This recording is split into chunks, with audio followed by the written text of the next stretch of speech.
시간이 되었으므로 오늘 일정을 진행하기로 하겠습니다. 먼저 우리 김대중 목사님 잠깐 나오셔서 기도해 주시고 오늘 제 4세션 시작하겠습니다.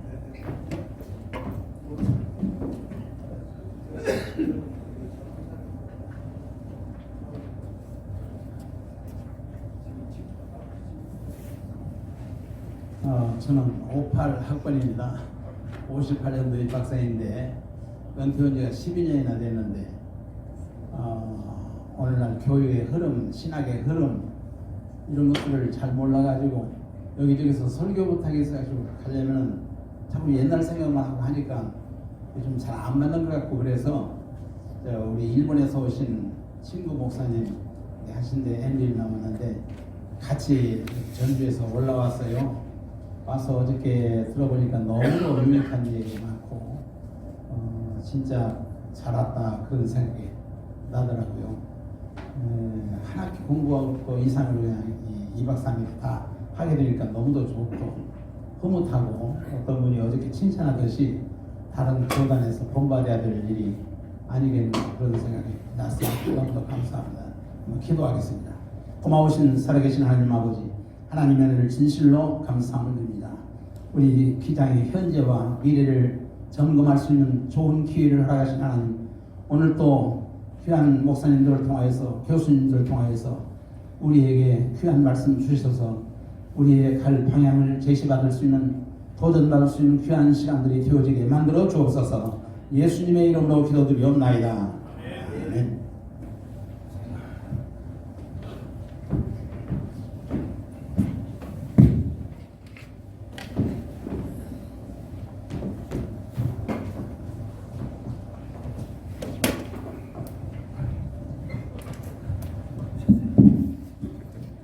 안녕하십니까. 네. 아니요. 박수. 아이고, 우리 아침에 어저께는 편안하게 지내셨어요? 네. 옆에 계신 분들하고 어제도 인사하셨겠지만, 그래도 오늘 둘째 날, 우리 서로 좋은 하루를 보내자 하는 의미로 옆에 한번 보시면서 안녕하세요. 안부 한 번씩 여쭤볼까요? 안녕하세요. 예. 오늘 하루도요, 긴 하루지만 힘내서 유익하게 좋은 시간 보내기를 바랍니다. 자, 기장신학대회 둘째 날 오전 세션 시작하겠습니다. 이 세션의 제목은요, 교회 교육과 희년이라는 제목입니다. 기독교 교육과 교회사 전공을 이렇게 같이 묶어서 한 세션으로 진행하시는데요. 물론 전공은 다르지만 메시지를 통해서 소통하는 것이 있다고 이렇게 묶은 것으로 이해하고 있습니다. 세 분이 발제를 이어가실 텐데요. 각 발제는 20분 동안 이어지실 것이고요. 각 발제가 끝나고 나서 질문이 있으신 분, 질문을 갖고 간단하게, 우리가 시간은 많지 않지만 그래도 나누는 시간을 갖고 이렇게 진행을 하도록 하겠습니다. 첫 번째 이야기를 나눠주실 분은요, 김유준 목사님이신데요. 한신대 교회사 겸임교수이시자 은진교회 담임 목사님이십니다. 그래서 발표 주제는요, 한국 교회와 기장교회의 전망, 부제로 희년 실천을 통한 교회개혁과 사회개혁입니다. 우리 큰 박수로 맞이할까요?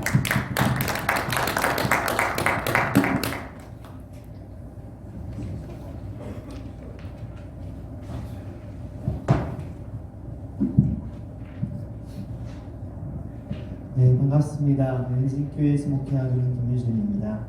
이런 귀한 자리에서 함께 발표할 수 있게 돼서 크게 생각하고요. 이 아침에 오신 여러분께 감사를 드립니다. 제가 파워포인트가 있기 때문에 조금 앞에 나와서 이렇게 진행을 좀 하도록 하겠습니다.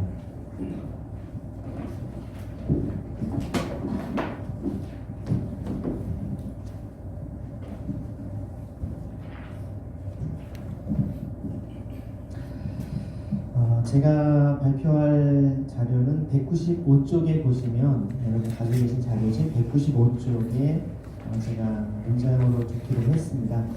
사실은 이게 목사님들께서도 같이 많이 참여를 하신다는 얘기 들어서 제가 각주 같은 거 제가 다 뺐었습니다. 그냥 편하게 보실 수 있게끔 각주를 다 뺐는데, 추후에 이것을 책자화하게 되면 다시 각주를 첨가해서 한문적 표를 갖출 수 있도록 하려고 하고요.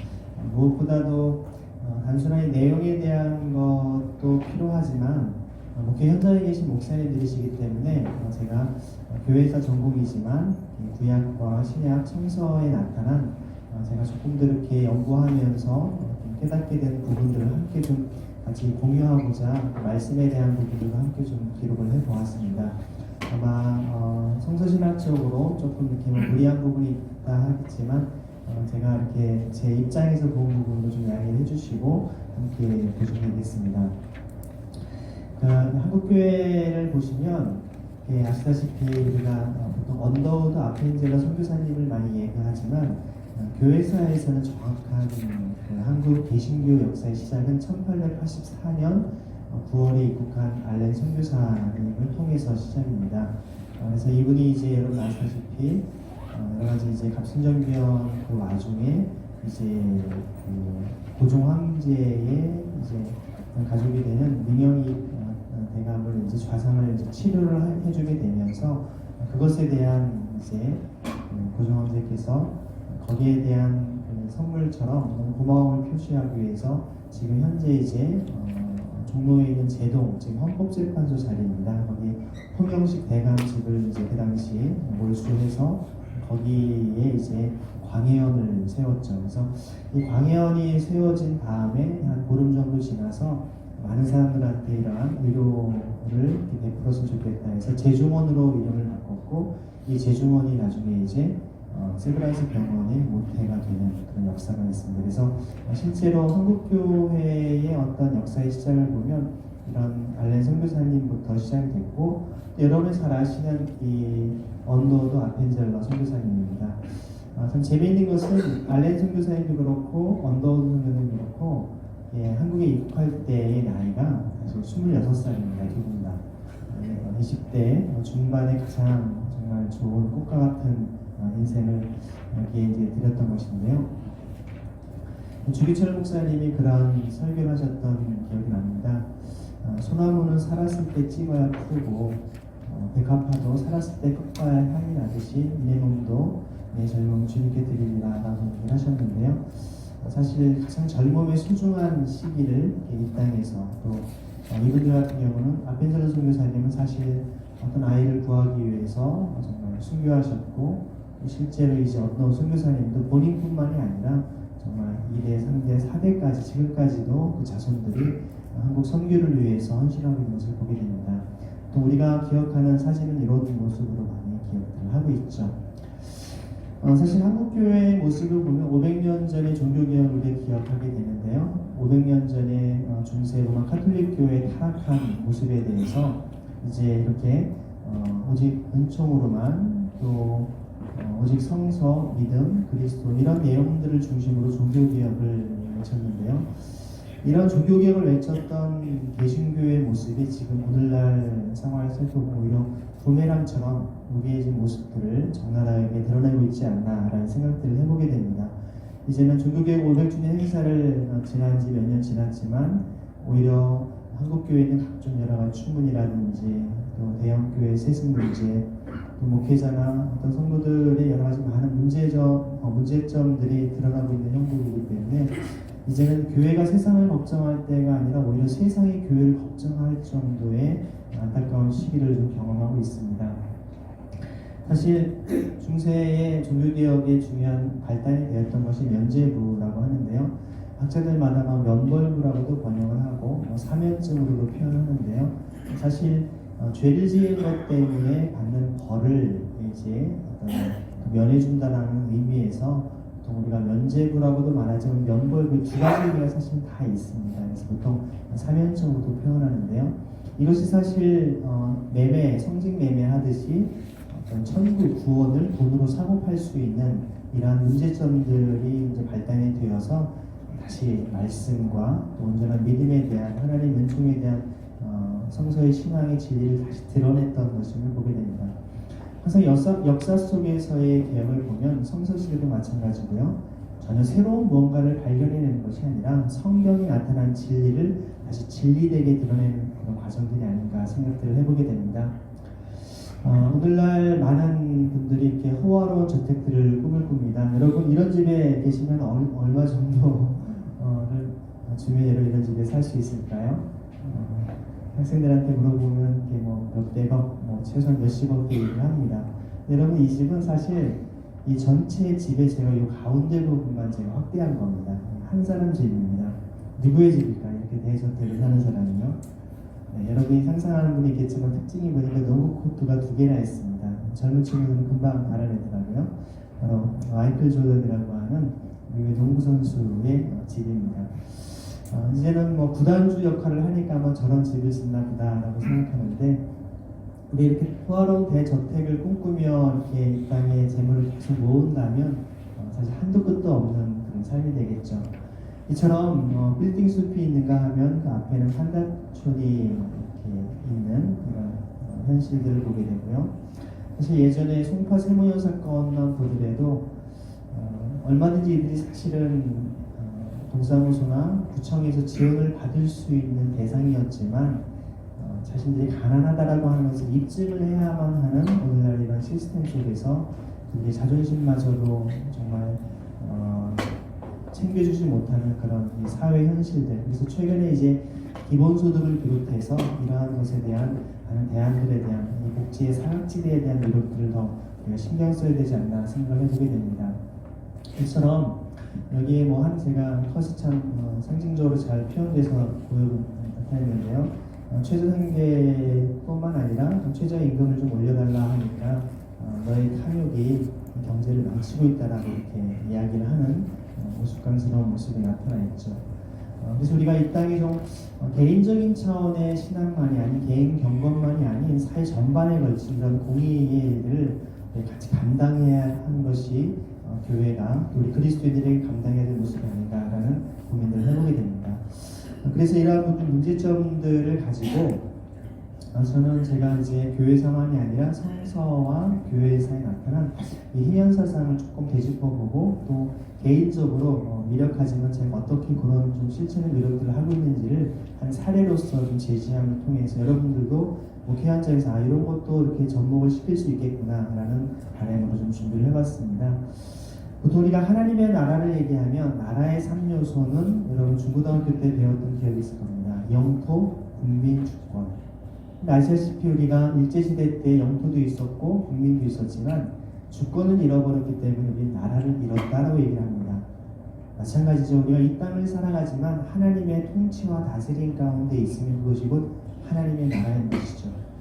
예수님 당시에 화려한 성전을 보면서 제자들이 주님 참 이거 아름답지 않습니까? 하니까 우리 그 앞에 본문이 과거의 마지막 그 랩돈까지도 다 탈탈 털어가는 그 당시의 종교 질서를 보면서 주님께서 돌 위에 돌이 하나도 남지 않고 다 무너질 것이라고 말씀하시죠.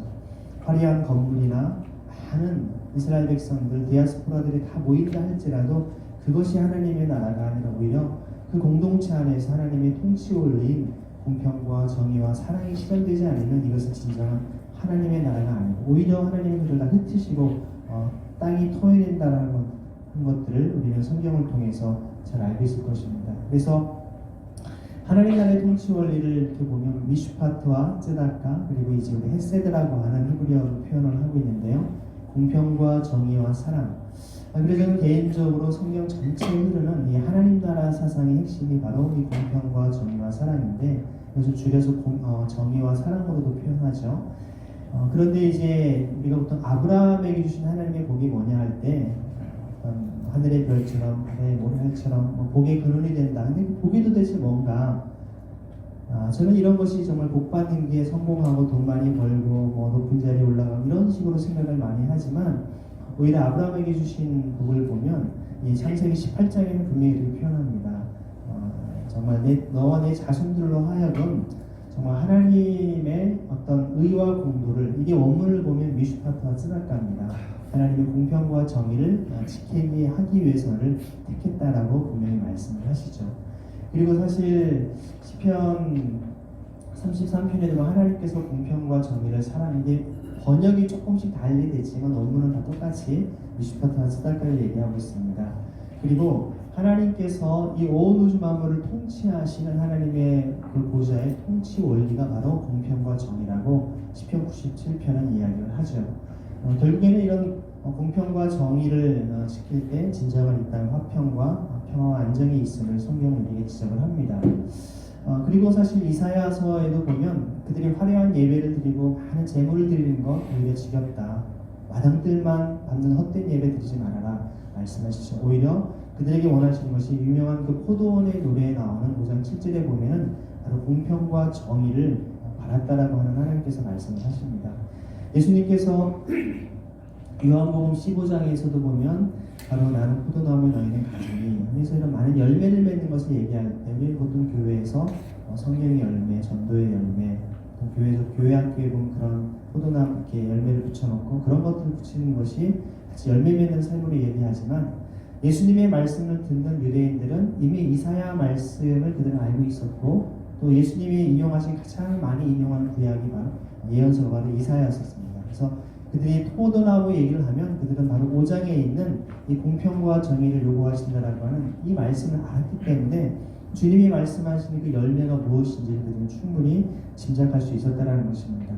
아모스를 비롯해서 예레미야 그리고 이런 미가서 곳곳에 보면 우리가 자랑하고 이 땅에 행해야 될 것이 공평과 정의와 사랑을 실천해야 된다라고 하는 여러분이 잘 알고 계시겠지만 제가 개인적으로 그 의미를 다시 한번 깊이 풀어보니까요. 공평이라고 하는 말 미슈파트는 재판하다라는 뜻이더라고요. 그래서 고아와 과부와 나그네를 미슈파트라고 하면 그냥 중립적으로 재판하는 게 오히려 그들을 더 적극적으로 변호하고 보호할 것을 말씀하고 있는 그냥 물리적인 중립이 아니라 약자 편에 서는 그런 미슈파트를 요구하고 있고요. 어떤 사람들은 외모를 보고 취하지만 하나님은 중심을 보신다라는 것도 단순한 그냥 외모로 그런 외모가 아니라 이런 뇌물이라든지 여러 가지를 보고 판단하는 것이 아니라 하나님께서 정말 그 중심을 통해서 하나님의 공평과 정의를 실현하신 것을 말씀하고 있죠. 사실 교회가 해야 될 중요한 것은 이런 약자들, 고통받는 사람들을 변호해 주는 것. 이 변호하다라는 말이 헬라어로 보면 파라클레토스라는 단어가 있죠. 변호자라는 뜻. 바로 예수님께서 내가 떠나가는 것이 내게 유익이다. 내가 떠나가지 아니하는 내게 또 다른 보혜사가 오지 않는다는데 바로 예수님께서 보혜사시고 성령님이 또 다른 보혜사라고 말씀하시는데 그 단어가 곧 파라클레토스, 바로 미슈파타 하시는 분이시죠. 그리고 쯔다까라고 하는 것은 여러 가지 의미가 있지만 번역이 다양하게 되어 있습니다. 아브라함이 여호와를 믿으니 여호와께서 그의 믿음을 의로 여기셨다. 그것도 쯔다까거든요. 아브라함이 하나님과 마음을 같이 하니까 하나님께서도 그 마음을 같이 하신 것이죠. 저는 이 쯔다까를 공감이라고 번역하는 것이 조금 더 적절하지 않나. 마음을 같이 하는 것. 인간이 하나님을 향해 마음을 같이 하는 게 믿음이고 하나님께서 인간을 향해 마음을 같이 하시는 게 칭의죠. 의이고 그리고 인간이 다른 사람을 향해 마음을 같이 하는 게 자비이고 긍휼이죠. 성경에 다양하게 번역이 되어 있지만 원어는 동일한 용어들이 참 많이 있습니다. 교회가 해야 될 것은 성도수를 늘리고 화려한 건물을 짓고 이러한 것이 아니라 오히려 교회 공동체 안에 있는 사람들의 아픔을 마음을 같이 하고 그들의 억울함을 풀어주는 일들이 있어야 하는 것이죠. 이것이 하나님의 통치 원리이자 교회가 해야 되는 일입니다.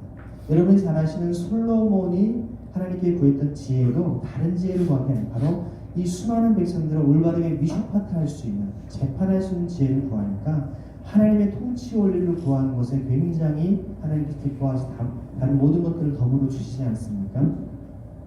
그래서 우리가 이러한 하나님의 통치 원리 가운데에서 바른 열매 맺는 것과 정말 이러한 하나님의 공평과 정의가 흐르는 세상에 되도록 감당해야 되는 것이죠.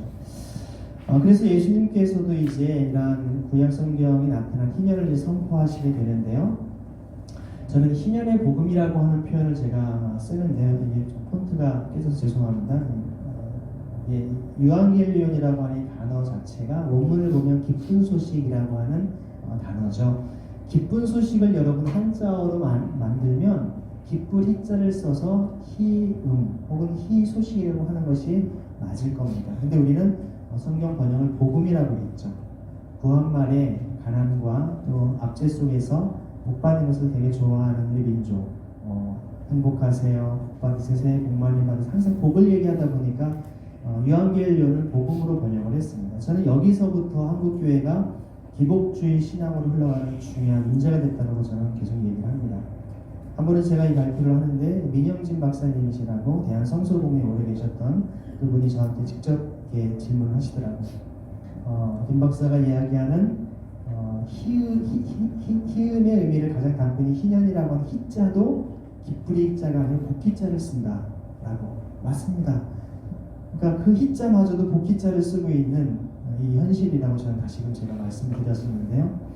그런 의미에서 우리가 다시금 이 복음이라고 하는 원래의 의미를 다시금 유앙릴리온의 의미를 우리가 희소식의 의미로 바꿔야 되지 않을까. 그래서는 제가 희년을 얘기하면 사람들이 뭐 희년은 구약에 있는 뭐 잠깐 지나간 얘기인데 왜 그런 얘기를 자꾸 하느냐.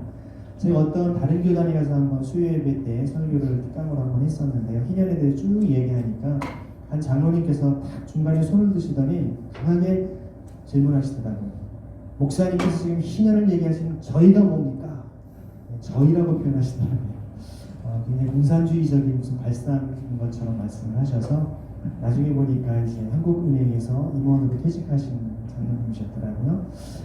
그 정도로 보수적인 교단 교회에서는 희년 이런 얘기만 해도 마치 공산당 얘기처럼 굉장히 마음이 불쾌한 경우를 경험하고 있죠. 그래서 저는 기쁜 소식의 정말 본질이 예수님께서도 공생애를 시작하면서 여러분 만약에 제가 어떤 저희 교회에서도 마찬가지지만 어떤 새로운 단체 조직에 어떤 취임을 하면서 취임을 할 때 하는 그 연설은 내가 이러한 사역을 하겠다라고 하는 그 사람의 모든 사역을 압축적으로 얘기하는 것이죠. 예수님도 첫 누가복음에 나타난 취임 설교에서 보면 바로 주의 은혜를 선포하는 것다. 그리고 이 말씀이 오늘 너에게 이루어졌다. 어떤 분들은 희년이 역사에 성취된 적이 없다라고 얘기를 합니다. 예수님께서 성취됐다라고 말씀하셨습니다. 이런 의미로 볼 때 예수님께서 희년을 선포하러 오셨고 이미 주님이 오심을 통해 희년이 성취됐다라고 얘기하시는 그런 내용들을 한번 살펴봐야 될 텐데요. 바로 복음이라고 하는 것이 예수님이 그리스도시다라고 하는 것. 보통 우리는 예수님의 어떤 생애와 가르침 가운데 생애 가운데 십자가의 죽음과 부활에만 너무 그쪽에만 이제 강조되는 경향이 없지 않아 있습니다. 예수님이 가르치신 하나님의 나라에 대한 내용들 너무나 우리가 많이 간과하고 있지는 않은가라는 생각들을 해보게 되는데요. 이 모두가 복음이고 또 실제 그 복음의 핵심되는 구속이라는 의미도 고엘이라는 이 히브리어 자체가 바로 희년의 핵심적인 토지 무르기, 기업 물을 자라고 쓸 때 하는 바로 그 토지를 문다, 기업 문다, 고엘 개념을 사용하고 있다는 것입니다. 그래서 우리에게 어떤 복음이라고 하는 것은 개인적인 죄의 차원의 문제만이 아니라 영적인 차원만이 아니라 우리의 모든 정치나 경제, 사회나 삶의 전반의 부분을 포함하고 있다라는 것을 볼 수 있습니다. 십자가의 죽으심과 함께 실질적인 해방과 같은 이 땅의 모든 억압으로부터의 자유를 함께 말씀하고 있다는 것입니다.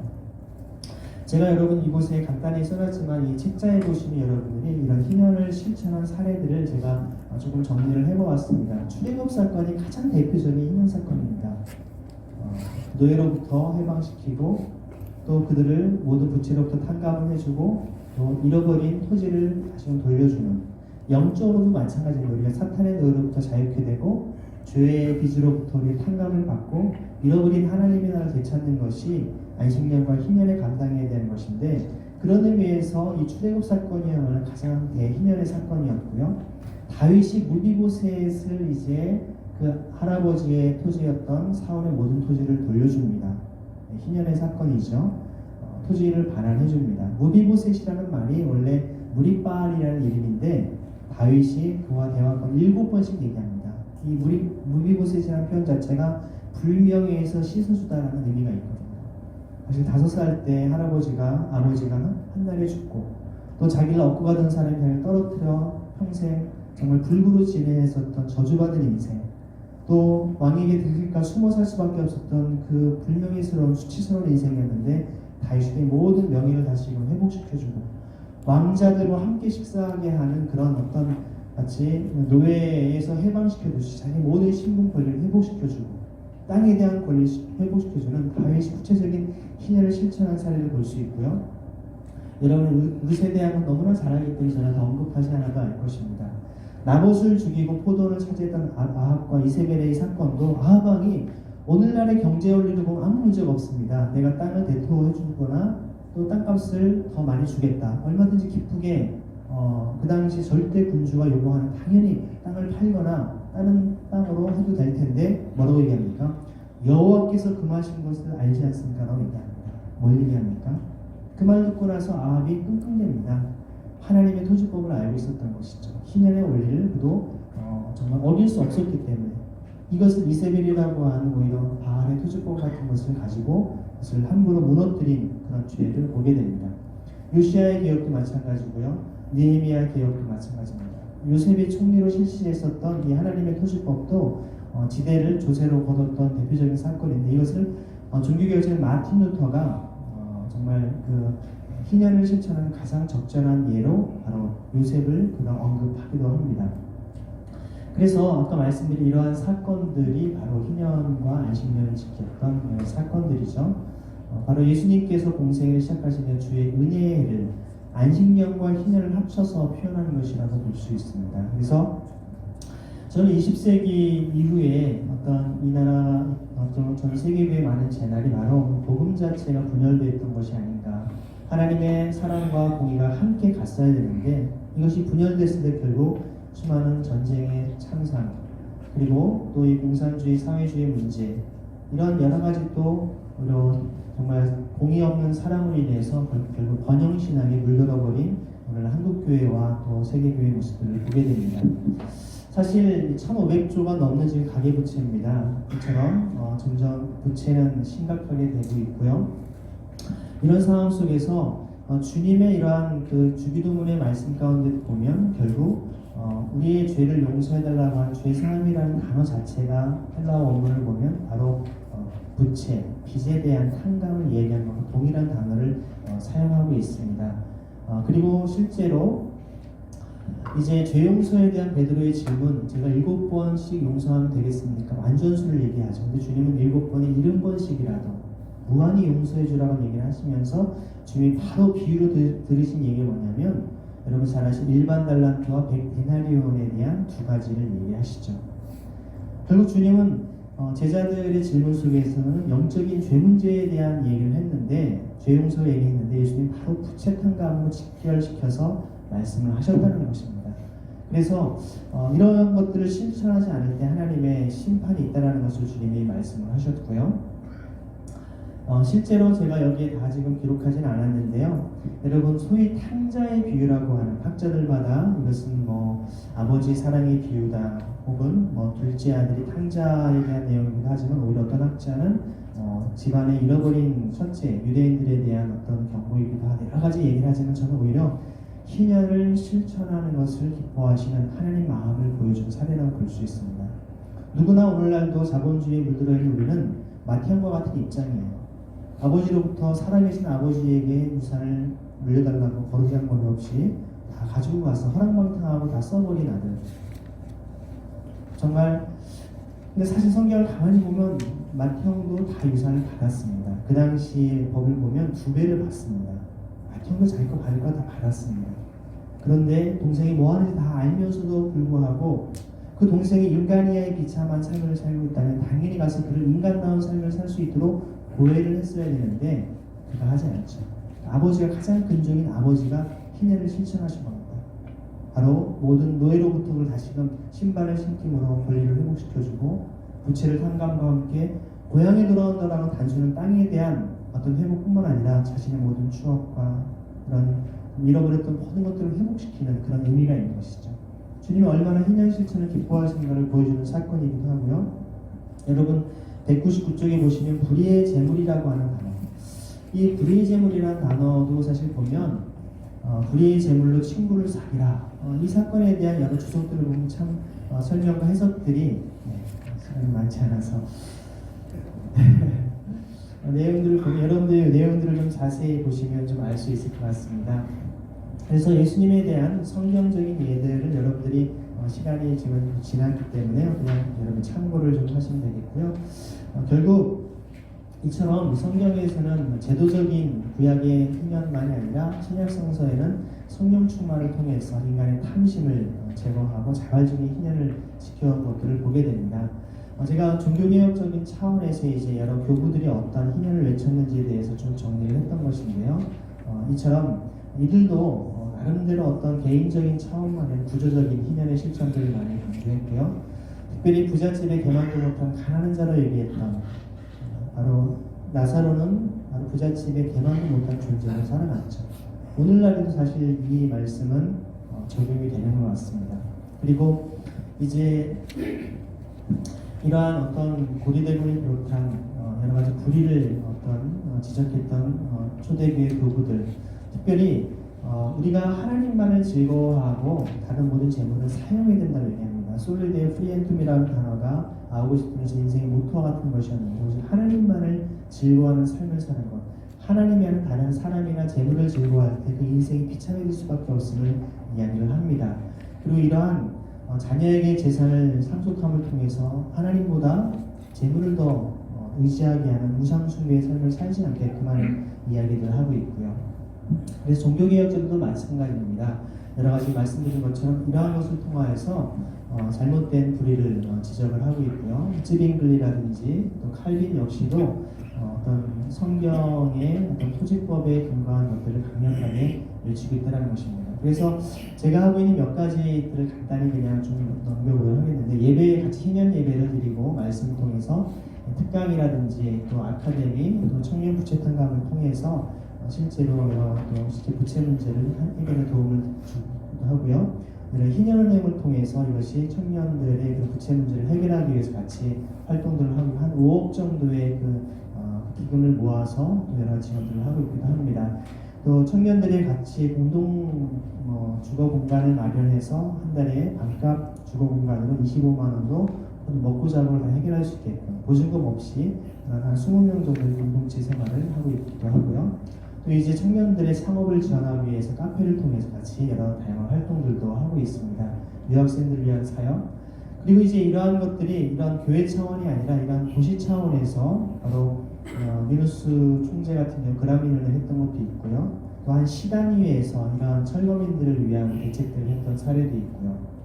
그리고 룰라 대통령처럼 국가 차원에서 서민들을 위한 볼사 파밀리아 정책이 정말 성공적으로 되어서 가난한 자들을 위한 정책이 나중에는 이렇게 빈곤층이 3,200만 명이 중산층으로 도약하는 사례도 있었습니다. 그 외에 유엔과 전 세계적인 차원, 어제 아마 그 SDG에 대해서 여러분 설명을 드리셨기 때문에 잘 아셨겠지만, 이런 밀레니엄 디벨롭먼트 골스의 첫 번째 목표가 바로 이런 빈곤 퇴치였습니다.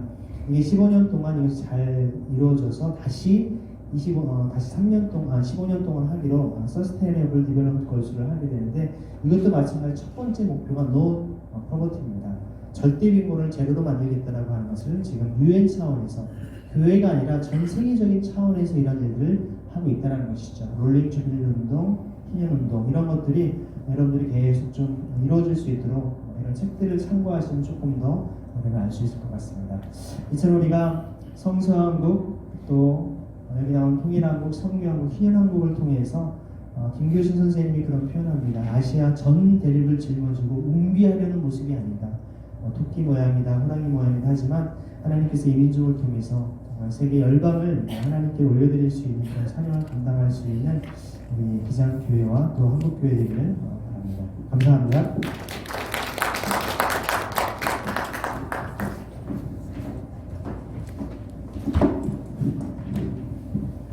우리가 아는 대로 20분 동안 어떤 논문을 준비하신 글을 발표한다는 게 얼마나 어려운 일인지요. 그래서 부탁드리면서도 죄송한데요. 하여튼 좀 시간이 조금 지났습니다만 그래도 한 분 정도 혹시 지금 발표해 주신 내용에 대해서 질의하실 내용이 있거나 하고 싶은 말씀이 있으신 분 있으시면 말씀해 주시면 좋겠습니다.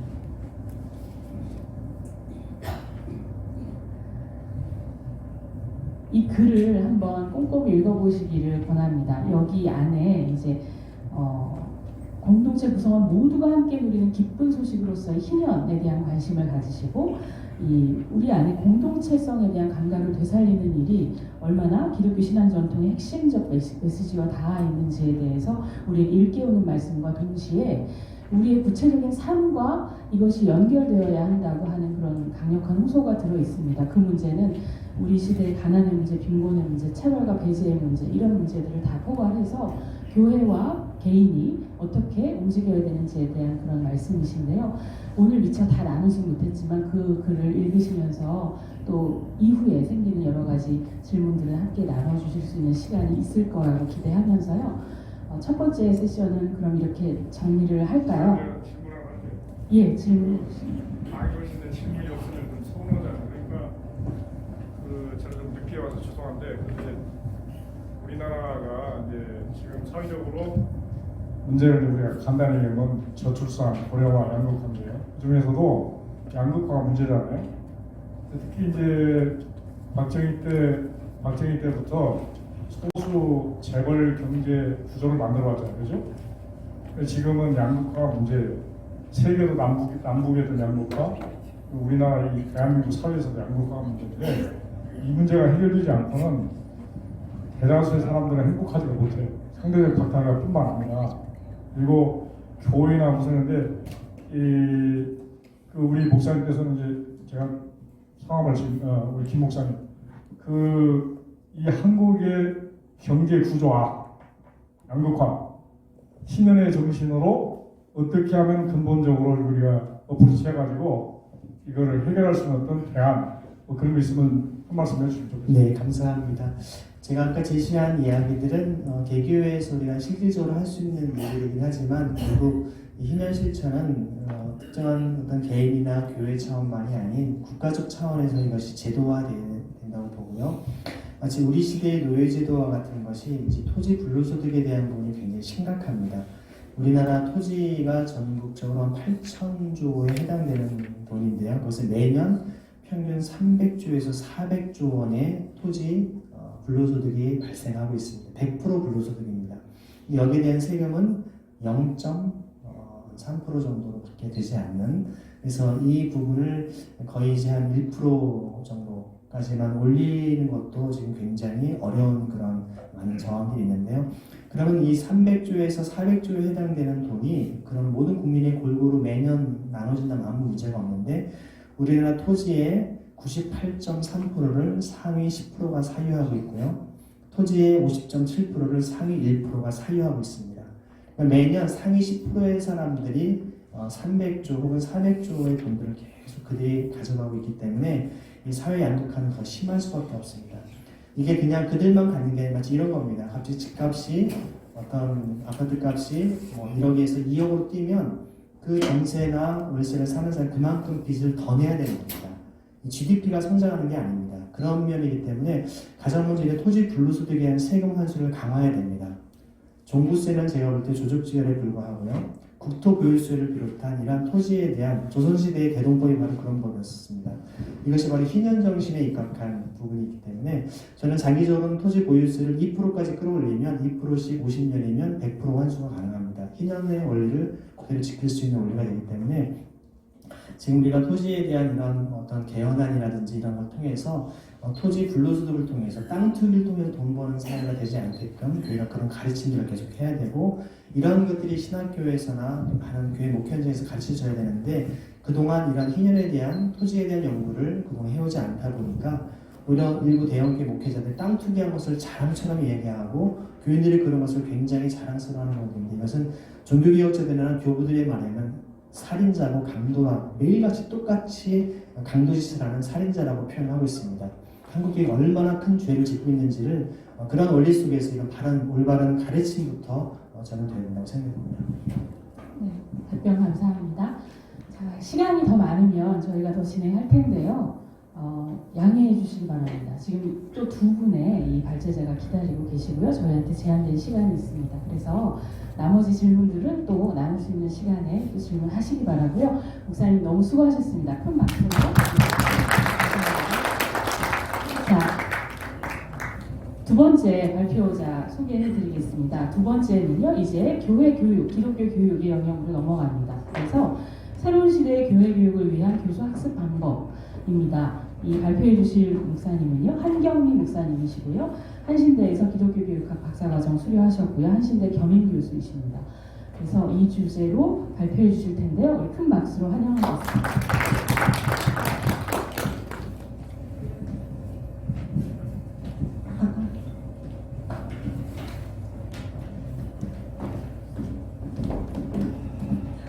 네, 반갑습니다. 이 자리에 있으니까 굉장히 떨리는데요. 네, 좀 시간이 많이 지금 저에게 주어진 시간이 길지 않아서 정말 핵심만 간략하게 말씀을 드리겠습니다. 혹시 말이 빨라지거나 혹시나 질문 있으시면 이후에 해주시면 감사하겠습니다.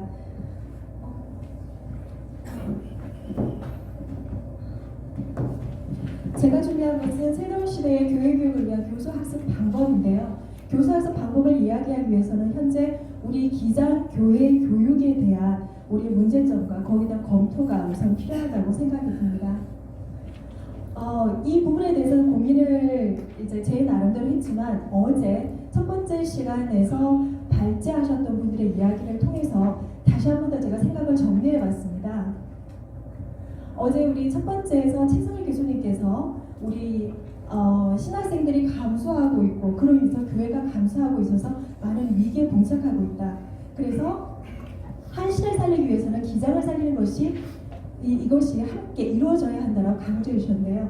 그 다음에 발표하신 이성진 목사님께서는 성도가 감소하면 폐교회를 이루게 되지만 우리 기장의 목회자가 감소하면 그 목회자를 채우기 위해서 타 교단으로부터 목회자를 데려오기 때문에 교회가 감소하기보다 우리 교단의 교회 수가 감소하게 되는 위험에 봉착해 있다라고 좀 더 구체적으로 제시해 주셨습니다. 거기에 대한 해결 방안으로 우리 신학생들을 하고 있는 용연제 교육을 지속적으로 하되 장학금 제도로 개선을 해야 되고 목사 후보생에 대한 생계적인 돌봄도 필요하며 총회적인 차원으로서 우리 목회자의 관리가 필요하다라고 방향을 제시해 주셨습니다. 근데 저는 이제 이 강의를 듣고 집으로 돌아가면서 다시 한번 내용을 살펴본 결과 그러면 누가 한신에 갈 것인가 그리고 왜 하필이면 기장을 선택해야 될 것인가에 대해서 한 번 더 고민해 보게 됐습니다. 우리가 한신을 선택을 하고 기장에 가게 되는 건 결국 평신도들과 평신도의 자녀들이 선택을 해서 우리가 한신을 선택할 것입니다. 하지만 우리가 기장의 교회 교육을 놓치게 된다면 과연 그들이 한신을 선택할 것인가? 그래서 저는 제 입장에서 기장의 교회 교육을 다시 한 번 더 개발하고 발전시키고 그걸 교회 현장에 시행하기 이름으로 인해서 평신도들이 우리의 기장 교회가 교회 교육의 굉장히 중요성을 깨닫고 한신으로 올 수 있게끔 해야 되지 않을까 생각이 듭니다. 한 예로 카톨릭에서는 사제가 부족하다는 얘기는 여러분들 익히 잘 아실 겁니다. 그게 한해 교회가 아니고 수십 년 전부터 전 세계적으로 카톨릭은 사제가 너무나 부족한 현안이 있지만 그렇다고 해서 캐톨릭의 교회 수는 줄지 않습니다. 물론 하나의 교회 원칙을 하고 있기 때문에 그들의 나름대로의 제도와 개선을 반영을 하고 하고는 있지만 그들이 카톨릭으로 개종하는 것과 그리고 카톨릭 교인 수가 거의 줄지 않고 때로는 이번에 프란치스코 교황으로 됨으로 인해서 오히려 카톨릭 개종 수가 늘었다고 합니다. 남미에서는 사제들의 수가 늘었다고 하죠. 그것은 바로 카톨릭 내에서의 개혁을 일으키고 새롭게 이 땅에서 정말 교회로서 무엇을 해야 될 것인가를 스스로 깨달아 나아가고 있는 그 자부심의 이런 결과가 아닐까 생각이 듭니다. 우리 기장도 예전에 한때는 우리도 이랬다라는 걸 버리고 우리가 현재 시점에서 예전의 그 정신을 더욱더 발전시켜서 우리가 이 땅의 기장교회로서 자부심을 다시 한번 더 찾기 위해서 교회 교육이 다시 살아나야 한다고 생각이 듭니다.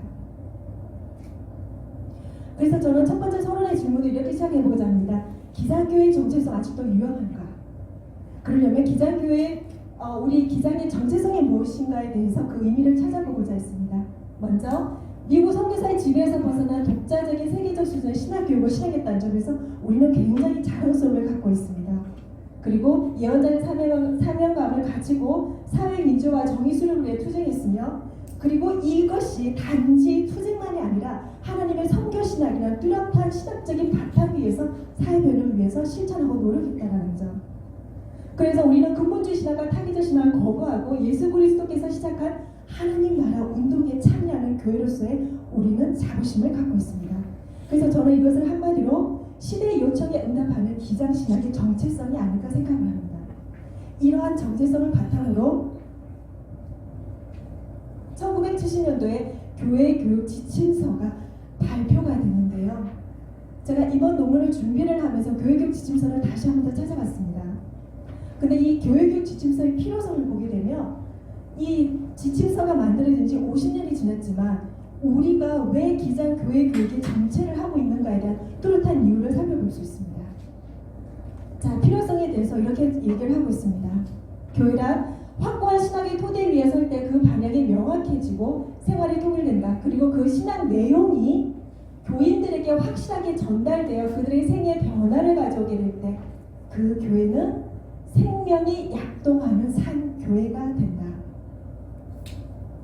그러므로 교회는 언제나 자신의 고백을 명백히 하고 그것을 교인들이 온몸과 마음과 정성을 다해서 받아들이게 하는 효과적인 교육 과정을 설정해야 한다. 교육 과정이 명확히 설정되지 않고서는 교회는 나아가야 할 방향을 알 수 없을 뿐만 아니라 교인들 하여금 소신대로 굳세게 살아갈 수 있도록 육성할 수도 없고 훈련할 수도 없는 것이다. 즉 요약하면 우리의 기장의 신학을 교인들에게 잘 가르치기 위해 효과적인 교육 과정이 함께 설정돼야 된다고 요약해 볼 수 있습니다. 자, 그러면 우리는 지난 50년 동안 기장신학이 교회교육 현장에서 50년이 지난 지금 시점을 봤을 때 왜 좀 더 세련되고 오늘날 시대 요청에 응답하는 성장하는 교회교육으로 성장하지 못하고 왜 정체하거나 오히려 교회교육이 더 퇴보됐다라는 그런 평가를 받게 되는 원인은 무엇일까? 저는 크게 세 가지로 보고 있는데요.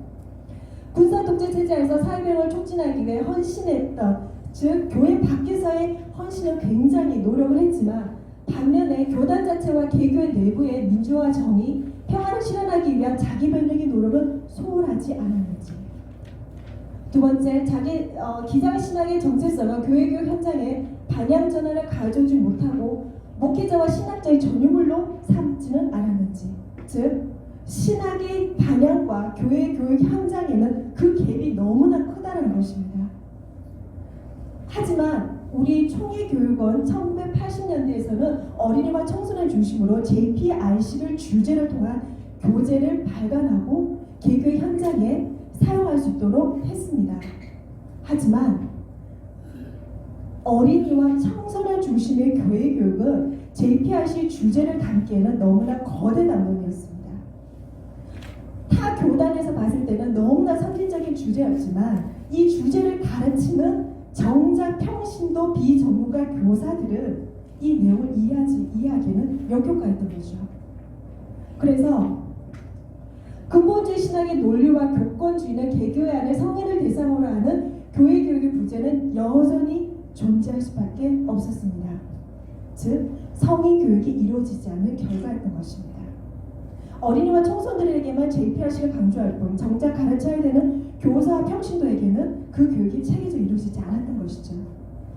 그래서 저는 우리의 기장의 교회교육 정체성 아직도 유효한가? 제 대답은 이렇습니다. 오늘날 기독교에 대한 비난, 사회적인 그 거센 비난과 사회적 문제에 응답하는 살아있는 그리스도인 양성을 위해서라도 우리의 기장의 교회 교육의 정체성은 더욱 요청되고 더욱더 현장에 제대로 가르쳐야 되는 사명을 갖고 있다 말씀드리고 싶습니다. 그래서 우리는 교회 교육의 사명을 다시 한 번 더 점검해 봤으면 좋겠는데요. 교회는 다시 한 번 더 우리 기장의 교육을 제대로 가르치는 교회 공동체로서 다시 거듭내야 될 것이고요. 그리고 거기에 대한 두 가지 사명, 이 땅을 하나님 나라로 변형시키는 살아계신 하나님을 성서 속에서 발견하고 성서의 메시지를 새 시대의 요청에 응답하는 메시지로 경청하는 것, 즉 성서를 제대로 알도록 가르치는 것이 첫 번째 사명이 되겠습니다. 그리고 두 번째는 하나님과 함께 변혁의 역사에 참여하는 삶을 살아가도록 돕는 것입니다. 아직 개교의 현장에서는 많은 선생님들이 하나님 나라 그러면 아직도 사후 천국으로 이해하시는 분들이 다수십니다. 그리고 어린이들을 사후 천국을 위해 천국에 가기 위한 티켓을 따기 위해서 교회 교육을 해야 한다고 하시는 분들이 굉장히 많습니다. 사후 천국을 위한 교육이 아니라 어린이는 어린이의 삶의 자리에서, 청소년은 청소년의 삶의 자리에서 내가 하나님의 나라의 자녀로서 어떻게 살아갈 것인가, 삶의 변화의 전환이 일어나도록 실천할 수 있도록 그렇게 교육하는 것이 교회 교육의 두 번째 사명이라 말씀드리겠습니다. 자, 이러한 방향으로 우리가 교회에서 이런 과제를 갖고 실천을 하자라고 했을 때 그게 단기적으로 이루어질 수 있을까요? 지난 50년 동안 우리가 이렇게 해야 된다고 함에도 불구하고 제대로 되지 않았던 것이 불과 1, 2년 단기적으로 이루어지기는 굉장히 어려울 것입니다. 우리가 이러한 과제를 교회 현장에 접목시키기 위해서 교회 교육 현장이 지금 어떤 문제점과 어떠한 난제에 있는지를 살펴보는 것이 필요하다고 생각이 듭니다. 왜냐? 교육은 학습자로부터 시작해서 아래로부터의 개혁이 일어나야 하기 때문입니다.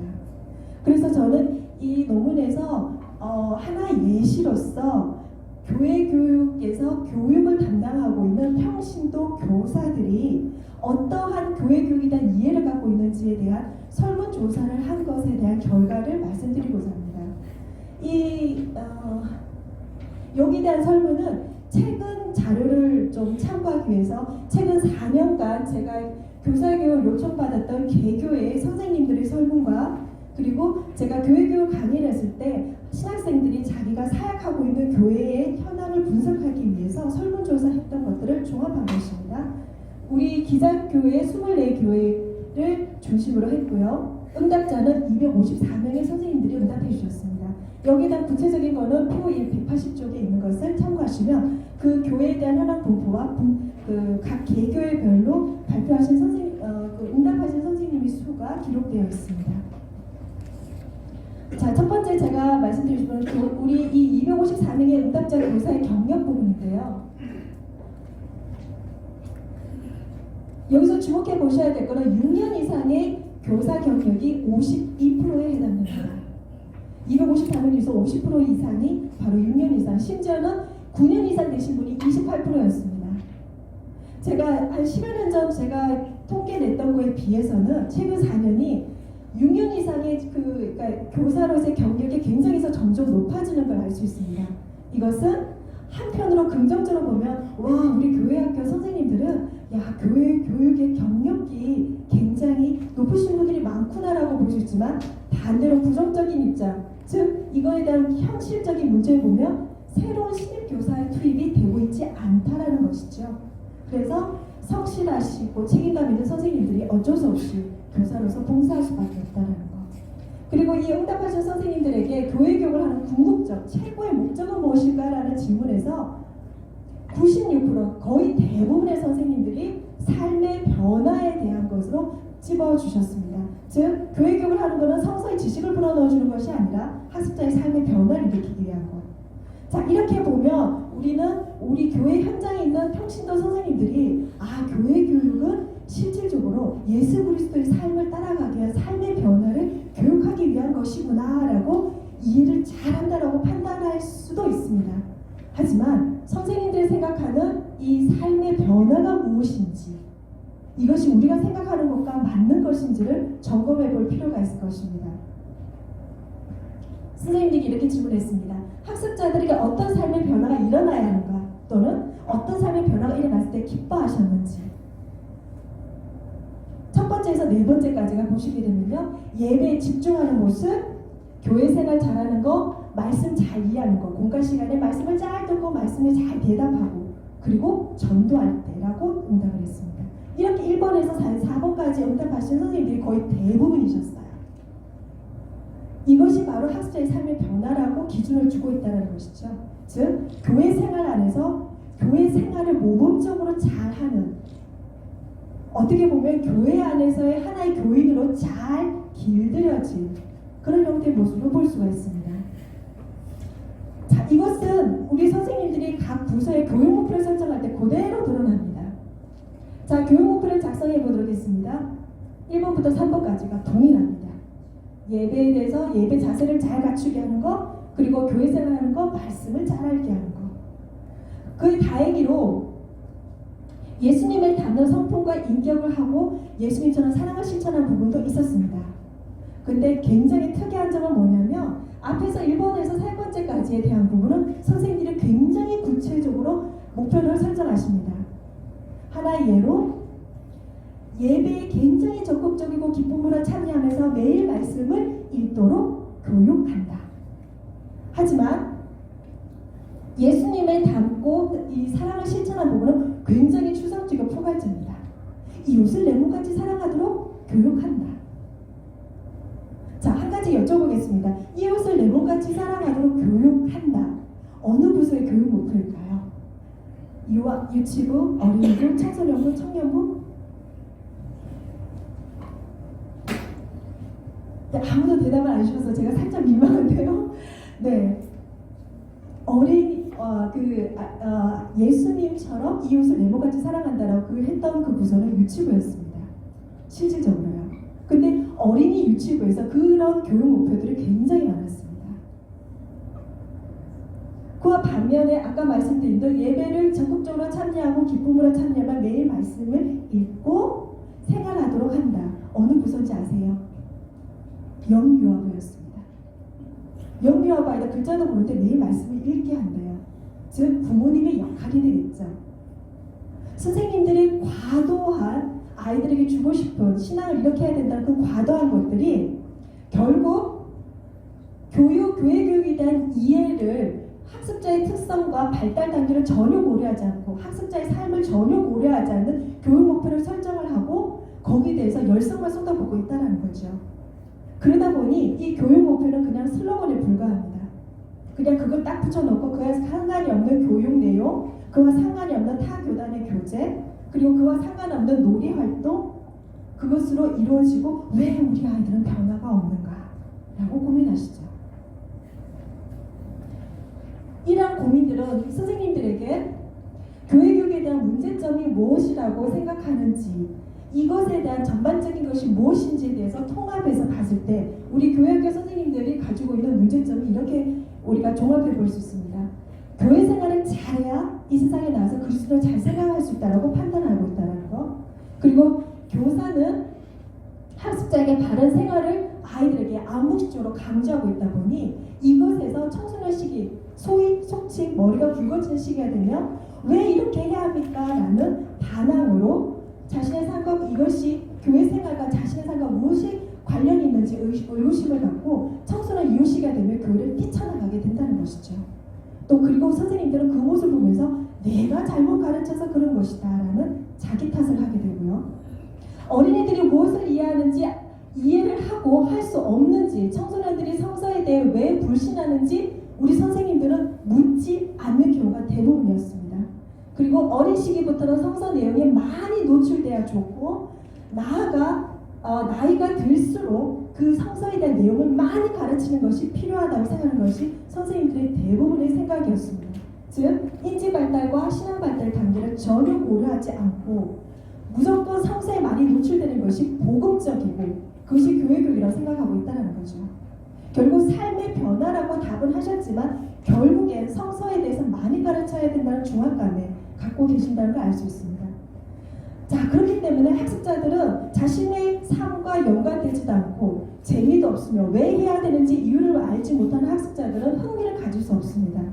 그러다 보니 선생님들은 이 아이들이 조금 더 흥미를 갖고 성서에 접할 수 있도록 재미있으면서 많은 내용을 주입을 할 수 있는 교수법을 선호하게 되는 것입니다. 제가 개교 현장에서 교사에게 정말 많이 요청받는 것 중에 하나가 교수법입니다. 그것도 재미있고 단시간 내에 쏙쏙 귀에 들어오는 교수법이 없을까요? 그런 교수법이 실은 없지요. 선생님들은 이런 많은 과제들을 자신의 문제로 돌리고 있었습니다. 교사의 나에게 필요한 과제가 무엇인가에 대해서 첫 번째는 학습자의 소통, 즉 학습자에 대해서 이해를 하지 못하라는 것을 자신의 탓으로 돌리고 있어서 학습자의 소통을 했으면 좋겠다. 그리고 두 번째는 사명감을 회복했으면 좋겠다고 하는데 이 사명감의 회복을 왜 필요한지에 대한 질문에서 교회에서 예전보다 봉사, 헌신, 교회 생활을 충실하지 못하기 때문에 본인을 그렇게 파악을 하고 있었습니다. 선생님들의 이러한 성향은 진보적 종교교육학자인 조지 알프레도 코우는 이렇게 분석을 하고 있습니다. 즉 성서에 대한 가르침과 교회에서 생활하는 이 모든 것을 분리하지 못하고, 즉 성서에서 가르치는 메시지와 삶을 이것을 하나로 통합하지 못하고 이걸 분리해서는 이분법적인 사고가 문제라고 지적을 하고 있습니다. 그래서 우리가 사랑의 하나님, 용서하시는 예수님 혹은 온전히 헌신의 일반적인 의미가 이 사회와는 무관한 상태에서 발생할 것처럼 사고하고 있다는 것이고요. 그래서 우리는 성인을 대상으로 평신도들에게 교육을 해야 할 때 교회에서 헌신하는 것이 아니라 하나님이 일하시는 곳에서 어떻게 일하시는지를 함께 경험하고 함께 기뻐하는 것이 1차적인 교육이 되어야 한다고 얘기를 하고 있습니다. 제임스 파울러의 신앙발달론에서는 더욱더 일침을 가하고 있는데요. 우리 선생님들의 이러한 교회 생활에서 열심히 해야 한다라고 생각하는 이러한 사고는 바로 3단계 종합적 가정적 신앙의 단계라고 볼 수 있는데 이거는 체계 수능적이며 종합적인 사고를 하는 특성이 있습니다. 즉 교회에서 말하는 모든 것을 수동적으로 받아들이고 순종적이며 굉장히 성실하지요.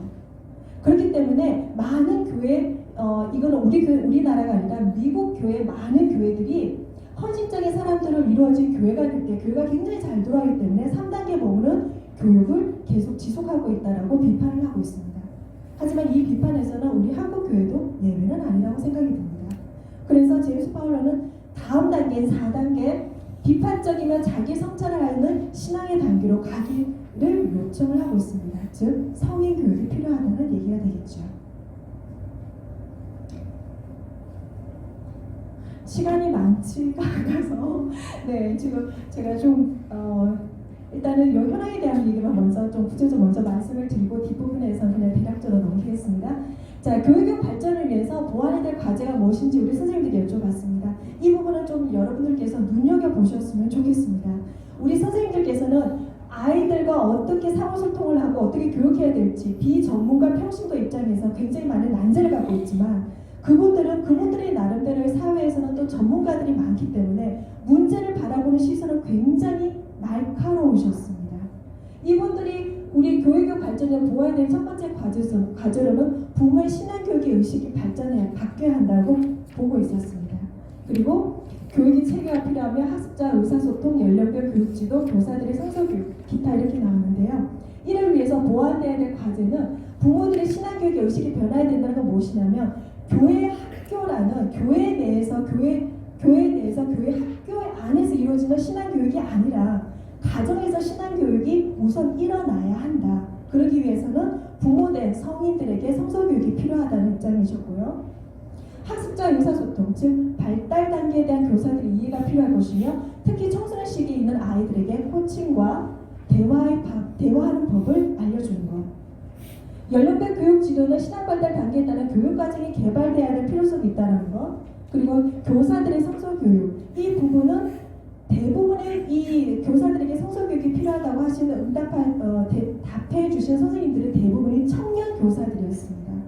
청년 교사들이 아무런 경험 없이 교사로 딱 갔을 때에 아이들보다 자기가 성서를 더 모른다는 것이 굉장히 부끄럽다는 거죠. 그래서 청년 시기에는 본격적으로 성서 교육을 굉장히 체계적으로 이루어질 필요가 있다. 근데 우리가 전체적으로 이 모든 과제에서 하나로 엮어지는 공통된 과제가 있습니다. 이런 모든 것이 체계적으로 이루어지고 성서 교육에서 좀 더 전문적으로 이루어지기 위해서 결국 교회 현장에 교회 교육 전문가가 양성될 수밖에 없습니다. 우리 선생님들 중에서 굉장히 많이 어려움을 토로하시는 것 중에 하나가 교육 전도사님이 바뀔 때마다 교육 목표와 교육 방향, 교육의 성격이 확 바뀌는 것을 지적하고 있습니다. 교육 전도사님은 교회 현장에서 기껏 1년에서 2년밖에 계시지 않는데 선생님들은 이 교육 전도사님들이 오실 때마다 교재가 바뀌게 되고 교육에 대한 성격이 바뀌게 되고 교육이 계속해서 지속적으로 이루어지지 않는 것에 대한 문제점을 굉장히 많이 토로하셨습니다. 이것에 대해서 우리는 교회 교육이 계속 지속적이며 단계적으로 발전하기 위해서는 교회 교육의 전문가들이 거기다 설정을 하고 체계적으로 이끌어지는 효과적인 교육 과정을 개발할 수밖에 없을 것입니다. 그래서 저는 이거에 대해서 이 세 가지를 이 논문에서 제시를 했습니다. 첫 번째는 긍정적 경험을 위한 교수학습. 아주 간략하게 말씀드리면 이건 어린이와 유아 대상, 초등학교 저학년 대상, 즉 인지 발달이 성인보다 미치지 못하는 단계에 있는 아이들에게 성서 자체를 가르치는 게 아니라 성서의 핵심 메시지를 긍정적인 경험을 통해서 스스로 발견하게 하는 학습법입니다. 두 번째, 삶을 반영 문항을 제시하는 교수학습법은 해석학적 교수 모델을 창안해서 한 것인데요. 즉 성서로부터 출발해서 성서에서 말씀하시는 메시지를 발견해서 우리가 어떤 삶의 방향을 결정해야 될 것인가를 하는 교수학습법이 되겠습니다. 이 교수학습법은 최소한 청소년 이상의 논리적이며 추상적인 사고가 가능한 시기에 이루어질 수 있는 교수학습법입니다. 세 번째는 삶의 문제 해결을 위한 교수학습인데요. 이거는 성서로부터 출발하는 것이 아니라 삶의 문제에서부터 출발하는 것입니다. 그래서 삶에 우리가 갈등대한 문제, 우리가 이 사회에서 해결되는 그 문제를, 그 문제에 대한 해답을 성서를 통해 발견하는 것입니다. 그래서 이러한 이 3번에 대한 특히 삶의 문제 해결의 교수학습은 아까 제임스 파울러의 4단계 개별적 성찰적 신앙의 단계로 가기 위한 좋은 교수학습법이라 말씀드릴 수 있겠습니다. 즉 우리는 우리 교회 현장에서는 연령별로 그리고 학습자의 상황에 맞게 우리가 성서를 어떻게 적용을 하고 그들의 삶을 변화시키기 위해서 어떻게 해야 될 것인가를 좀 더 고민하는 그런 교육 진행이 필요하다고 생각이 듭니다. 네, 다 넘어가겠습니다. 마무리하겠습니다. 자, 결론입니다. 기독교의 정체성을 위한 고리의 공통가지를 전 3가지로 요약했습니다. 첫 번째는 교회 교육을 전담한 교육 전문가를 양성해야 될 필요가 있고요. 현장에 투입되어 있는 교회 교육을 담당하는 목회자들에게 재교육도 필요할 것이며 평신도 교사들에게 위한 교회 교육 전문 과정도 필요하다는 생각이 듭니다. 그리고 두 번째는 성서 지식, 교회 생활을 강조하는 교육에서 삶을 지향하는 교육으로 전환될 필요가 있을 것이고요. 세 번째는 유아에서 청소년까지만 이루어졌던 교회 학교라는 그 프레임에서 벗어나서 노년층까지 이르는 평생교육 차원으로의 교육이 필요하리라 생각합니다. 네, 여기까지만 하겠습니다.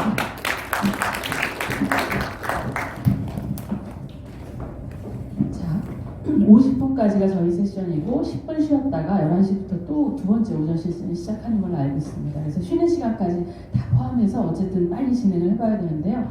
일단 주신 글에서 이제 뒤에 부분 굉장히 중요하게 쓰신 부분들을 지금 설명할 시간이 없으셔서 넘어가셨어요. 그러나 어쨌든 지금 주신 내용 가지고 들으신 내용 가운데서 혹시 질문이 있으시거나 하고 싶은 말씀 있으신 분 있으시면 예, 저기.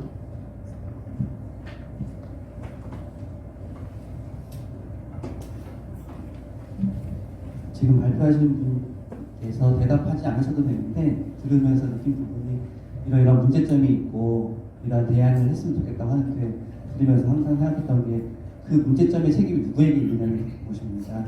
교회와 선생님들이 이런 걸 갖추지 못했다고 하는데 그걸 갖출 만한 여건이 되지 않거든요. 그러면 그것을 그런 자료라든지 그런 방향성을 제시할 수 있는 것들이 제공이 돼야 되는데 총회나 교육원 이런 데서 그래서 충분히 제공하지 않고 일선 교사들이 어떻게 직장생활하고 교회에서 봉사하는 것만으로도 감지덕지인데 어떤 교육 이론 그런 방법들을 다 갖출 수 있겠느냐라는 문제점 생각이 들면서 그런 것들은 교육원이나 총회에서 마련을 해서 교육할 수 있는 자료를 제공을 해서 해결을 해야지 교사 개개인이 그런 문제가 있다, 교회가 문제가 있다 이렇게 한물로 끝나면 이건 계속해서 해결될 방안이 없다고 생각이 들고요. 아까 대안으로 말씀하신 이러이러한 것들을 앞으로 진행해야 된다, 교육 전문가를 양성을 해야 된다.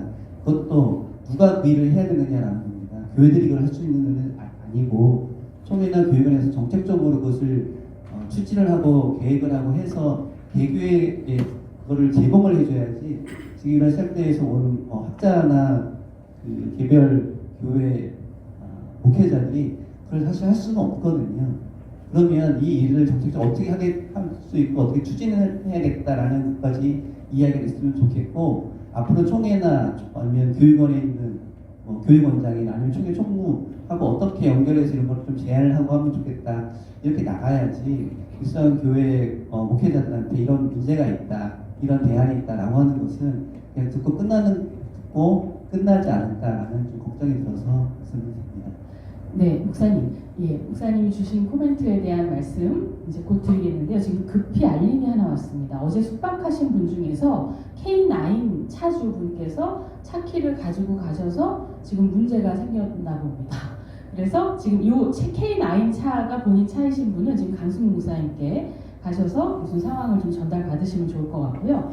자, 지금 최호진 목사님 주신 말씀에서 사실 이제 교육원 관계자는 이 자리에 접니다. 그래서 말씀하신 대로 교육 전문가를 양성해야 되고 우리의 문제 가운데에서 이런 것이 대안입니다라고 주신 말씀 속에서 이것이 실제로 어떻게 정책과 이어져서 진행될 수 있을까에 대한 고민들이 목회자분들께서 당연히 있으시고요.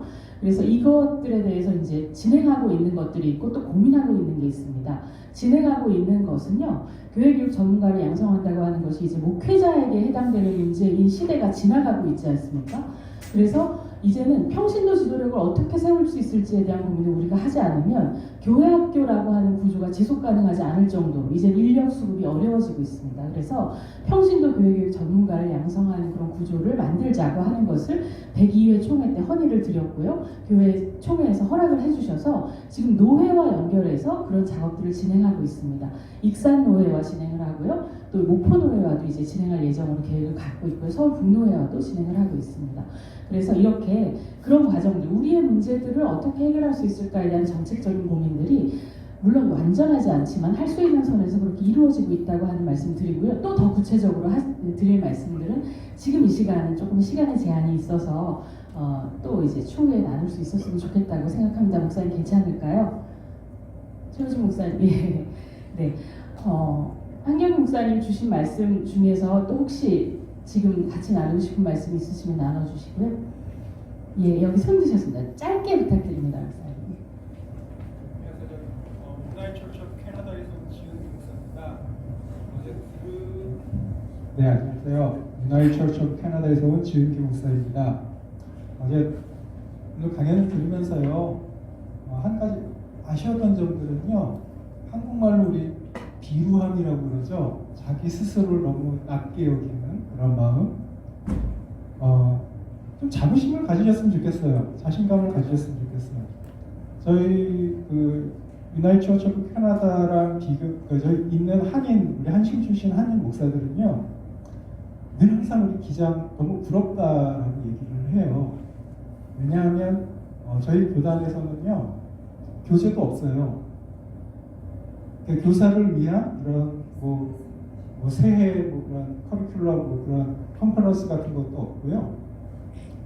굉장히 제 기준으로 봤을 때 이거는 저희 교단에서 이렇게 쓰면은 마치 신학생을 키울 수 있을 정도의 굉장히 좋은 우리 기장 커리큘럼을 가지고 있어요.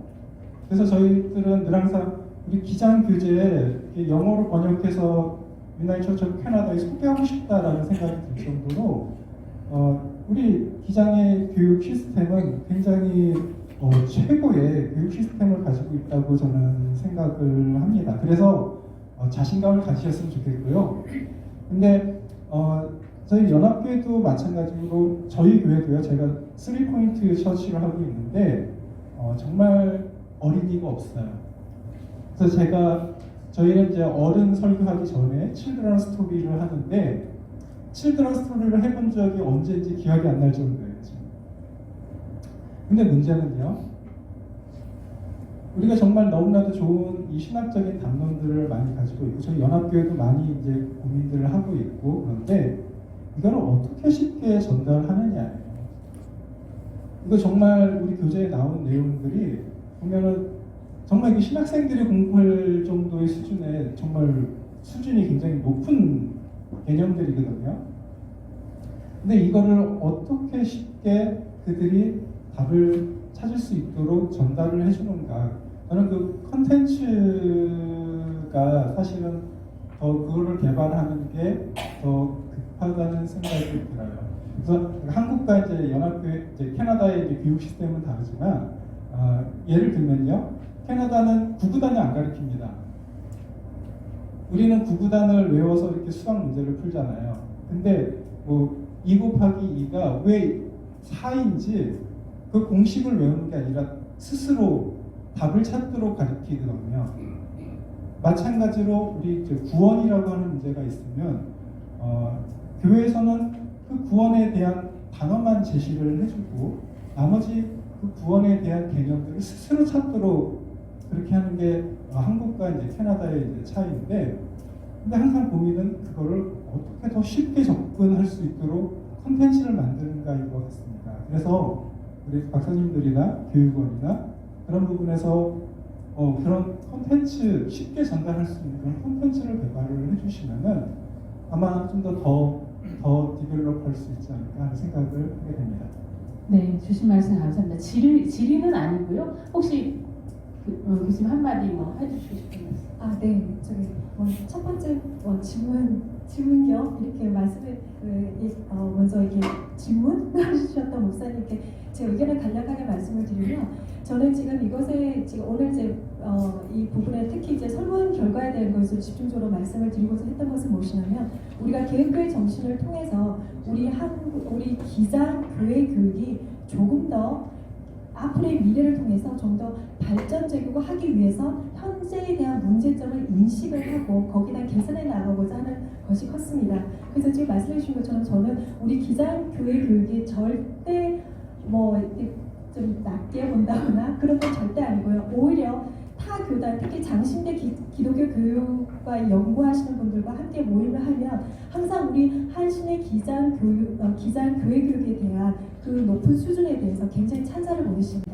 저도 거기다 자부심은 굉장히 있고요. 하지만 교회 교육 현장에 우리가 그것을 적용하기 위해서 이러이러한 문제점이 있으니 우리 모두가 문제점을 좀 인식을 하고 거기에 대한 대안을 하고자 해서 말씀을 드렸던 거고요. 그리고 첫 번째 아까 질문해 주셨던 목사님께 제가 드리고 싶은 답변은 우리가 이번에 총회에서도 그리고 총회 교훈에서도 그 책임을 함께 공유를 하고 함께 방향을 설정해야 되지만 1차적인 건 개교회에 있는 목사님들과 그리고 교회 교육을 담당하고 있는 목회자들이 먼저 이러한 문제점을 인식을 하고 우리가 먼저 솔선수범해서 개혁해 나가고자 하는 것이 첫걸음이 돼야 되지 않을까 생각합니다. 저 역시도 마찬가지고요. 저 역시도 교회 교육 현장에서 교육 목사를 있으면서 그런 생각을 갖고 가고 있고요. 그리고 우리 선생님들 정말 봉사해 주시면 너무나 감사합니다. 그리고 그 수고가 오히려 우리 하나님 나라 일부는 희망이 되지 않을까 생각합니다. 네, 감사합니다. 자, 두 번째 발제해 주신 우리 회장님 감사합니다. 저의 능력의 부족으로 인하여 우리의 세션이 5분 남았습니다. 자, 장동현 박사님 올라오시고요. 예. 세 번째 발표하실 분 소개해드립니다. 기후위기와 생물멸종 그리고 한국교회에 요청되는 기독교 생태교육이라는 주제로요. 장동현 목사님 발표해 주실 텐데 현재 한국교회환경연구소 책임연구원이시고 한신대 외래교수이십니다. 환영하는 박수로 드리겠습니다. 반갑습니다. 신종 코로나 바이러스로 굉장히 사회가 어수선한데 여긴 마스크 쓰시는 분이 안 계시네요.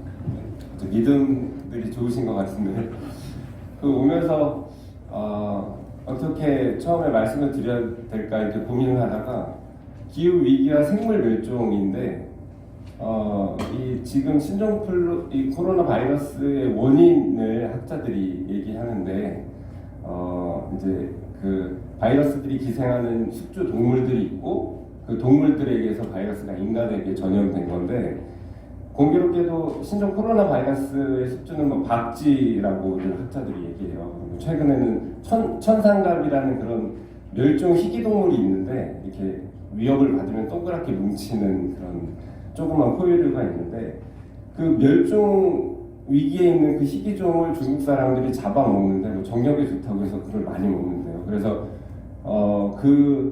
청산갑에 있는 바이러스가 인간에게 변이가 돼서 이 신종 코로나 바이러스가 생긴 것 같다고 이렇게 원인을 추측하는 그런 기사들을 읽었습니다. 실제로 메르스도 그렇고 사스도 그렇고 지금 인간에게 굉장히 위협으로 다가오는 바이러스는 다 동물들을 숙주로 하는 거고요.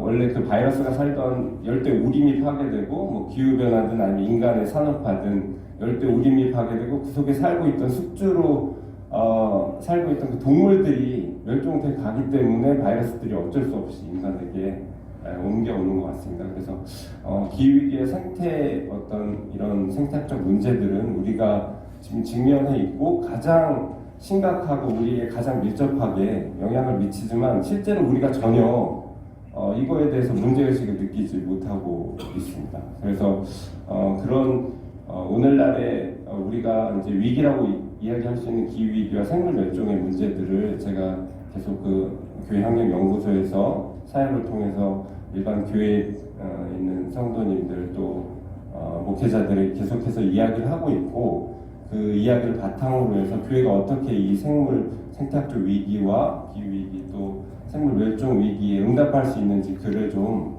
학적으로 쓰려고 나름 이제 고민을 해서 소논문으로 정리를 했고요. 그러면서 이 오늘날의 기후 위기에 대한 이야기들은 아마 여기 계신 분들 전부 다 알고 계실 거예요. 정말 초등학생까지 다 알고 있는 굉장히 흔한 이야기인데 벌써 이 기후 위기에 대한 기후변화, 지구온난화에 대한 이야기는 벌써 30년이 넘게 팩트로 전 세계에 알려져 있습니다. 그 IPCC라는 기후변화에 관한 정부 간 협의체에서 공식적인 유엔산하 연구소들 수천 개 연구소들의 자료를 바탕으로 과학적인 팩트로 30년 전부터 이야기하고 있는 사실이고요.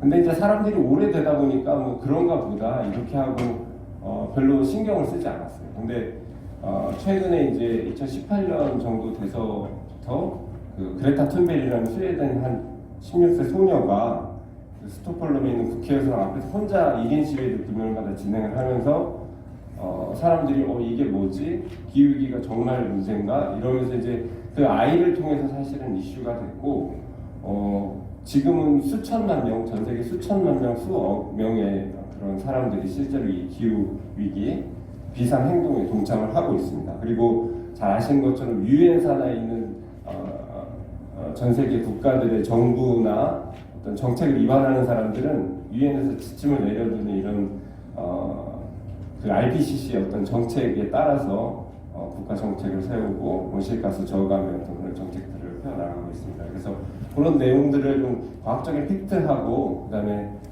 우리 교회에서는 좀 어떻게 할지 그런 것들을 좀 정리를 하면서 단기적으로 급하게 이런 기후위기 비상행동에 맞게 우리가 어떻게 행동할지 그런 교회의 어떤 적극적인 활동 측면하고 그다음에 좀 장기적으로 교회의 세계관을 변화하면서 어떻게 우리가 신앙교육으로 이 생태 문제 또 우리가 직면한 기후 위기의 문제들을 극복할 수 있는 그런 신앙들을 만들어 갈 수 있는지 교육할 수 있는지 이런 것들을 이 소논문에 실었고요. 그래서 이제 장기적인 대책으로 후반부에 실었습니다. 그래서 제가 한신대 기독교 교육과에서 석박사 통합과정까지 하면서 이제 공부했던 그런 기독교 생태 교육이라는 어떤 우리 신앙에 기초한 그런 오늘날의 그 생태 위기에 응답할 수 있는 그런 단초들이 있어서 그것들을 학문적으로 정리를 한 거고요. 아까 말씀드린 그 그레타 툰베리 이야기는 정말 소설 같은 이야기예요. 저도 이제 2년밖에 안 돼서 관련된 책들을 좀 보면서 놀란 건 그 친구가 유명하고 똑똑하고 정말 뭐 노벨 평화상 후보까지 오르고 뭐 타임지가 선정한 정말 세계를 대표하는 움직이는 그런 백인에 들어가고 뭐 그런 정말 훌륭한 사람인가 했는데 16 소녀면 되게 작은 아이잖아요. 그리고 뭐 그렇게 영향력이 있을 것 같지도 않고 그의 삶을 또 훑어봐도 그는 장애를 정신적인 어떤 강박증 같은 장애를 가지고 있고 그 장애 때문에 기후 위기로 고통받는 그 생명들과 아파하는 이웃들에게 공감을 하고 남들은 금방 잊어버리죠. 우리는 또 잊어버리고 일상생활로 돌아가지만 그 아이 그 강박증 때문에 계속 그걸 고민하고 붙들고 씨름을 하다가 결국 그 고난과 고통에 참여함으로써 이제 자기의 또 장애를 극복하고 또 세계 사람들을 이렇게 감동시키는 그런 삶의 여정을 보면서 정말 우리 구약에 나오는 예언자들의 모습이나 우리가 말하는 우리 기장성이라고 얘기하는 민중신학에서 민중의 고통 또 민중의 그 고난의 역사적 현장 속에서 발견한 예수의 모습이 사실 이런 거 아니겠는가 이렇게 개인적으로 좀 신앙적으로 고백을 해봤고요. 실제로 교회를 다니건 안 다니건 이 그레타 툰베리의 그 진정성에 감동된 사람들이 뭐 수천만 명, 수억 명이 전 세계에서 지금 들불처럼 정말 타오르고 있는 그런 현실입니다. 실제로 처음에 이제 그레타 툰베리의 이야기와 그리고 멸종 저항의 이야기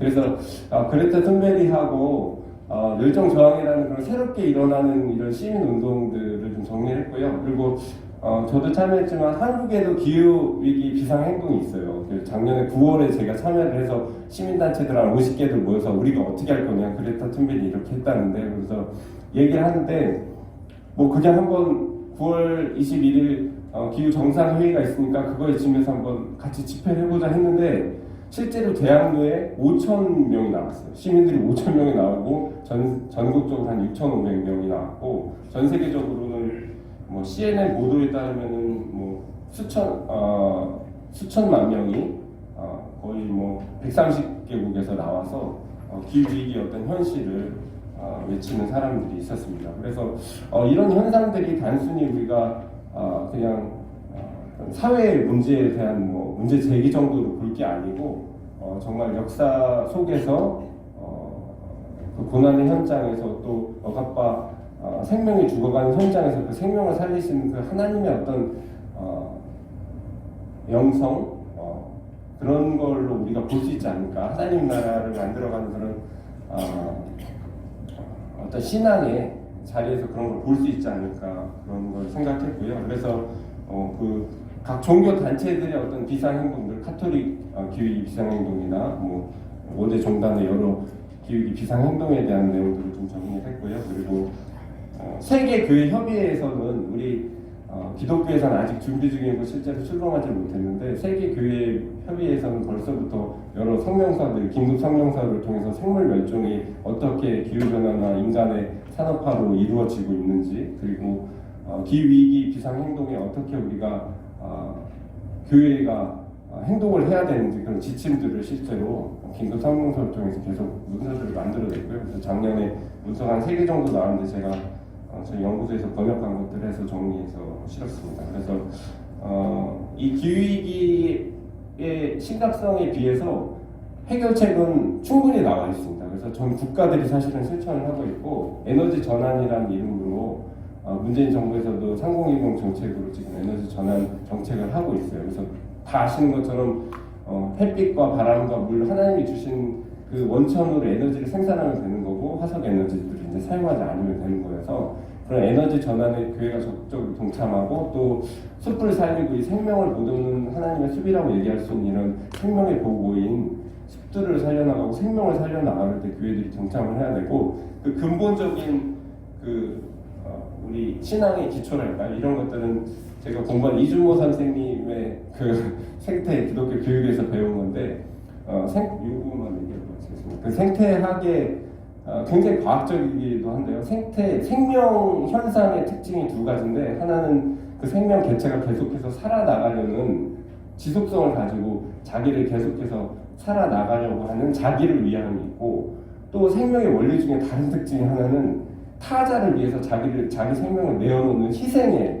특징이 있습니다. 그래서 식물들이 자기 생명을 내놔서 동물들을 살리고, 동물들이 자기 생명을 내놔서 인간이 살고, 실제로 우리도 우리의 노동이나 우리의 삶으로 희생을 통해서 다른 이웃을 살리고 함께 지구 공동체, 생명 공동체가 살아가는데, 이런 생명의 원리를 통해서 이 생명 논리, 타자를 위함과 자기를 위함이 함께 공존하고, 또 그 타자를 위함이 바로 하나님께서 말하는 사랑이고, 그게 바로 생명의 원리 안에 있다, 이런 이야기들을 과학적으로 또 기독교 신학적으로 풀어내신 선생님이 계셔서 그 내용을 정리해서 생태 기독교 교육은 장기적인 그런 어떤 우리 신앙의 기초로 계속해서 교회 내에서 발전시켜 나가야 된다, 이런 부족하지만 그런 주장을 논문에 실었고요. 네, 그래서 읽어보시면 충분히 이해할 수 있고, 여기 그 주석에 달아 있는 그 이메일 그 홈페이지 주소들이 있으니까 검색해보시면 아마 수많은 자료들이 인터넷에 있으니까 충분히 제 논문에 대한 이야기들을 충분히 이해하시고, 또 교회 내에서도 같이 확산시켜 나가실 수 있을 거라고 생각을 합니다. 네, 부족한 점이 이렇게.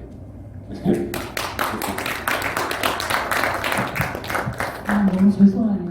이 20분 말제의 의미는 20분을 통해서 우리가 필요한 어떤 내용을 공급받는다는 것보다는 이런 것이 우리 안에 더 얘기가 되어야겠구나라는 필요성을 환기시키는 것도 큰 역할인 것 같습니다. 그래서 오늘 사실은 충분한 시간 드리지 못했고 준비한 내용을 다 나눠주지 못했지만 글을 한번 꼭 읽어주시고요. 말씀하신 대로 30년 동안 확장되어 온 이슈이면서도 여전히 우리 목회와 우리 교육의 자리하고는 좀 동떨어져 있는 것 같이 느껴지는 이것을 어떻게 이 우리 신앙교육의 내용으로 가지고 와서 실제 변화를 이어지게 할 것인가의 문제를 고민하고 계십니다. 그래서 그렇게 이제 더 잘 되어지기를 응원하고 기도하는 마음이 혹시 난 꼭 이 얘기를 여기서 해야겠다 하는 분이 계실까요? 자, 이후에 개인적인 질문 해주실 수 있는 그런 시간으로 양해해 주시면 감사하겠습니다.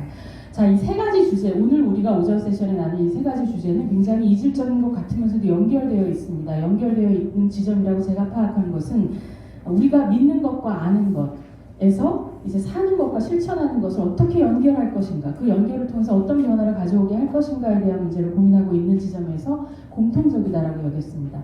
그래서 오늘 주신 세 가지 발제가 우리에게 주신 다그름이 있다고 생각하고요. 그것을 더 발전시켜 갔으면 좋겠다 싶습니다. 마무리하는 말씀입니다. 어떤 목사님 말씀하셨습니다. 유독 기장교회만 기장교회라고 한다. 기장교인만 기장교인이라고 한다. 기장교육이라고 한다. 기장교제라고 한다. 이렇게 얘기했습니다.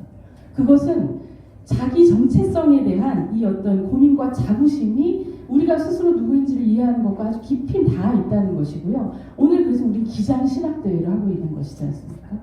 그래서 이런 맥락에서 우리가 누구인지를 살펴보는 지점에서 정말 면밀한 이런 분석과 또 긍정 그리고 또 과제 이런 걸 가지고 나아가는 것이 우리에게 또 다른 희망이 되기를 바라는 마음으로 있습니다. 부족하지만 이 오전 세션을 통해서 나누어진 것들이 더 이어졌으면 좋겠고요. 이 시간 이렇게 마무리해도 될까요? 예, 수고하셨습니다.